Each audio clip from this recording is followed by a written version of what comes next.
Hi everyone, I'm Rob Milligan and I'm here to tell you what's happening right now at Prescott College.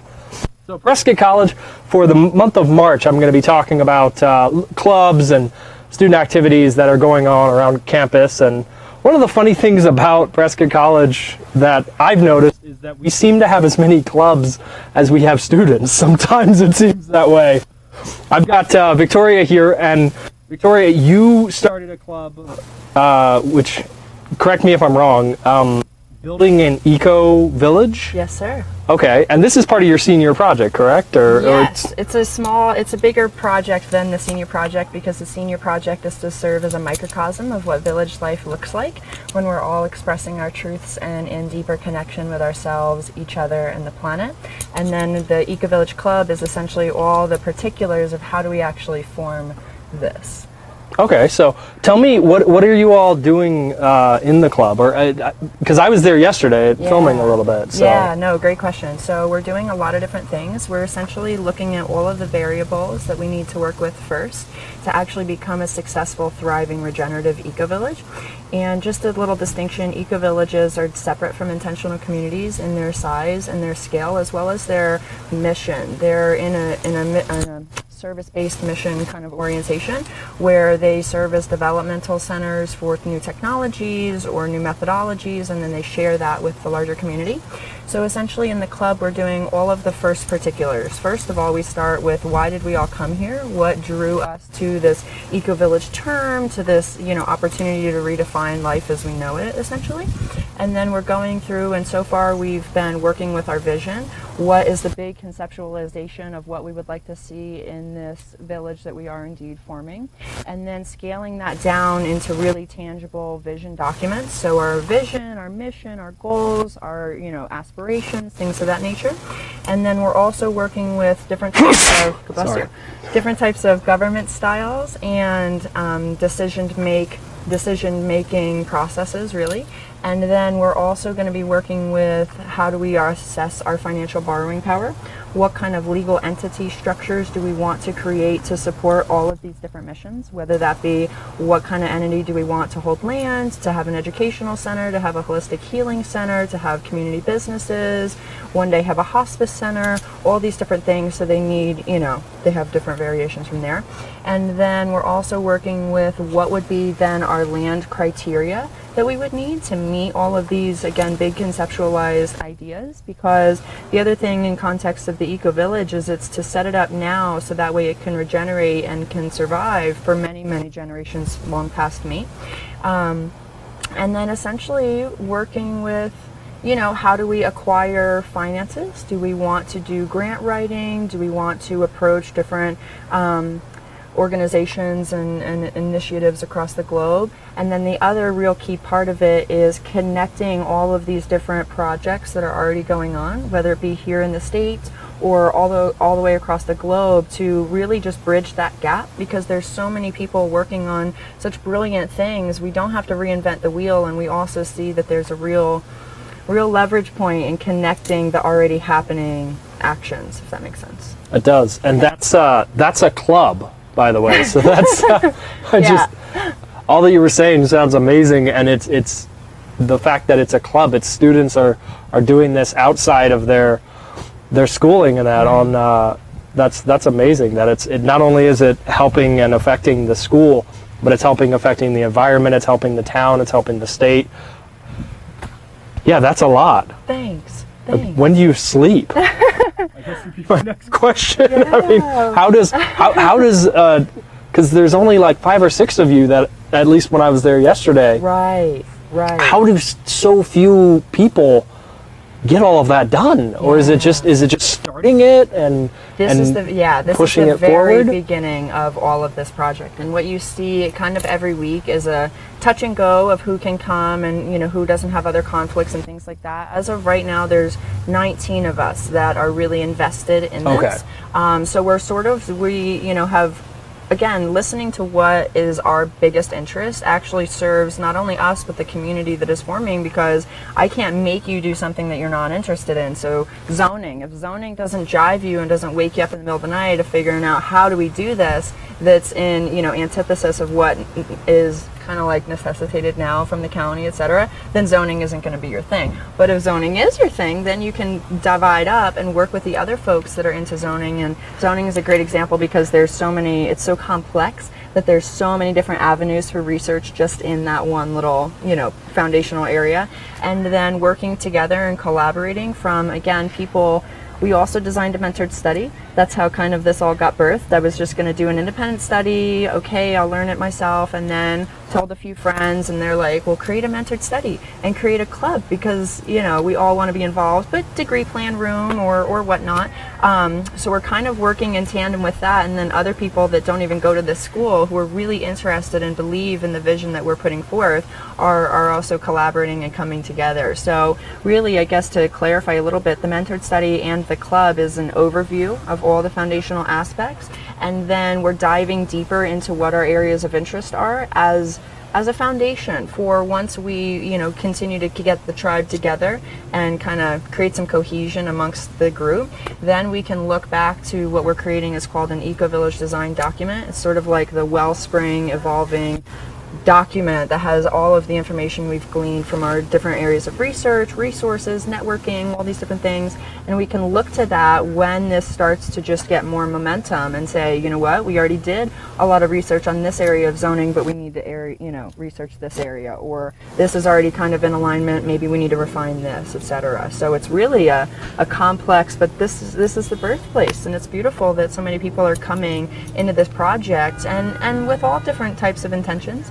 Whether it just be learning about the foundational principles of how you actually get something like this up and running and successful, because 90% of eco-villages aren't actually successful. So that's why it's so important that we're really diving into all of these areas and continuing to refine and integrate and digest and process, so that way we know we're doing what we need to be doing and we're on the right track. Right. Well, it sounds amazing. And I'm really looking forward to it, and I hope to we can maybe check in on you a little bit later, maybe in a year or so. We'll see how the EcoVillage is doing, and we'll let you know, of course, if it that's one of the great things about Prescott College is it starts as an idea, and then it becomes a club, and then a mentored study, and then a senior project. And then tell me about you're holding a workshop in a few weeks, correct? Yeah, so my senior project, little plug, is called the Healing Community Campout. And that, alongside the EcoVillage idea, was all sort of birthed before I came to this school. But once I learned that Prescott College offers you the opportunity, one, to absolutely run with anything you possibly want to study, which is just amazing. Then I sort of started to work with, okay, so how do I create a small living example of what EcoVillage life can look like? Because another important aspect to all of this is my competence work in eco-psychology. And at the heart of eco-psychology is essentially recognizing that the ecological crises that we face and sort of global catastrophes that are happening is really signifying that we have a disconnection from soul and self. And how do we return to that? So then I'm better for Victoria, and then I'm better for Rob and this bigger community, and then I'm better for Gaia. And how do we work with that? So an integral part of that is expression. If we don't know how to express ourselves, or we don't have the right tools or even the right support, then we're not really doing the self-work that we could be doing and that we desperately need around us if you look at any kind of news outlet. So essentially the Healing Community Campout is a space to dive deeper into that. One, the English language and our ability to communicate isn't as conducive to full soul expression as it possibly could be. So recognizing all different types of healing and empowering modalities of how do you get this stuff out? How do you just turn it and churn it and move it and to where it doesn't have to hold you down any longer?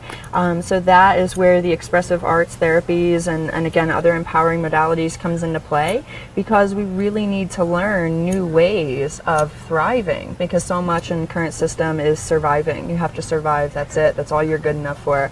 And I just don't accept that as the best that we can do, just to be honest. So essentially creating a space to do that. And then the other concept that's really important to the campout is a supportive community.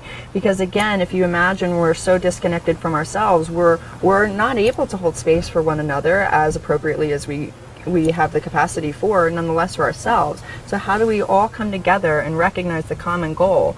We are trying to reconnect with ourselves, one another, and the planet through all of these types of expression, and encourage essentially the community to support one another, encourage that attachment to preconceived notions to be left at the door for a little while. And then the other big aspect is the restorative environment, because nature allows our brain and our body and everything to just slow down.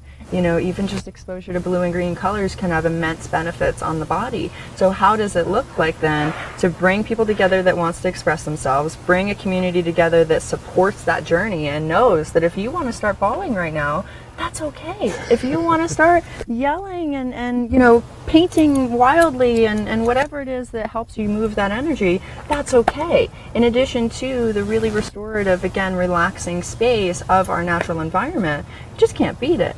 So one other little tidbit about the Healing Community Campout is it's essentially a space for people to practice what they came into this world to share.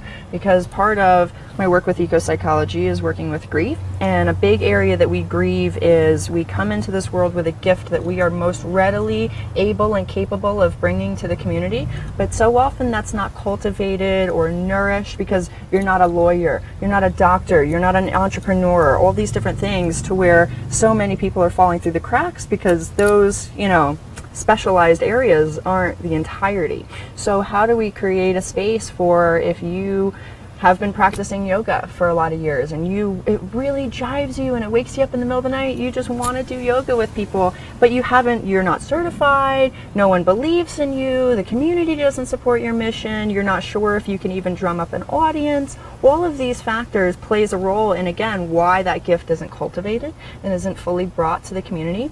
So that's where I come in of, here is your space. I do believe in you. Your work does matter. If you're not certified, that's okay. You're still learning these methodologies and you're practicing them. And full transparency, that way everyone that involves, you know, knows what's up. But at the end of the day, it can't hurt.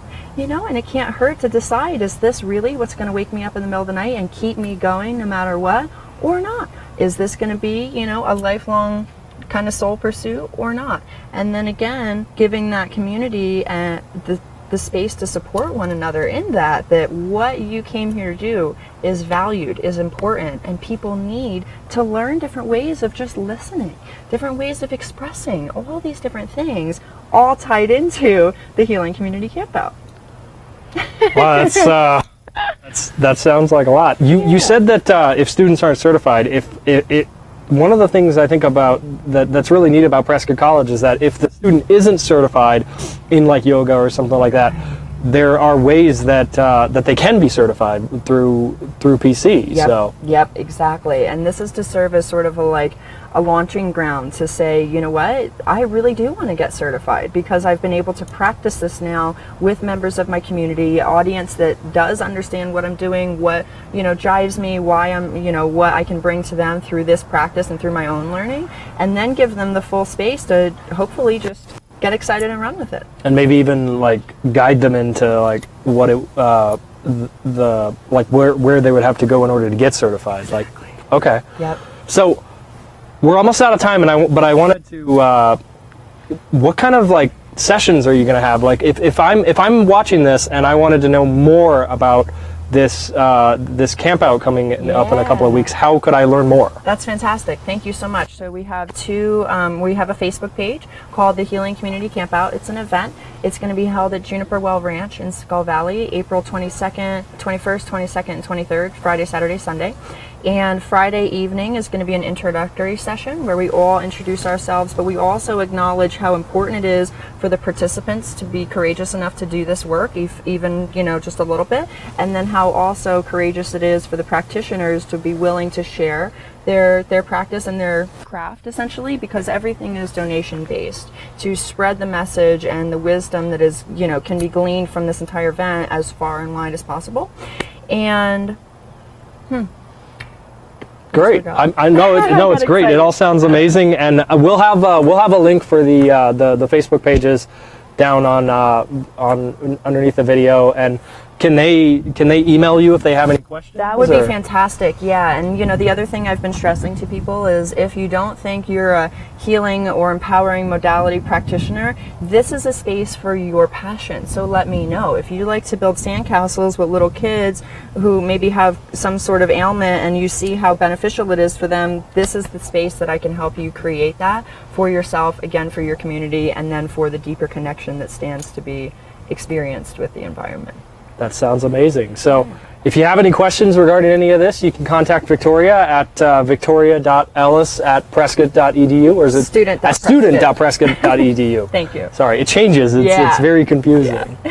And thank you for watching and seeing what's happening here at Prescott College. And Victoria, thank you for giving us the time. And hopefully I can we'll have somebody there to document the Campout and the process and all of that, and we'll bring more to you, and looking forward to all that you do. And just as an alumni and of Prescott College, I'm so proud to see that we still have students like you just carrying on that like self-directed and just going out there and doing it like ambition. Thanks. That like I too have had the times where like it's 3 o'clock in the morning and I'm waking up with an idea that I really want to do. It's so great to knowing that tradition has kept here at Prescott College. Kept here, yeah. And I'll mention one other point that, you know, initially it was a little, this is a big event. I've never planned an event like this.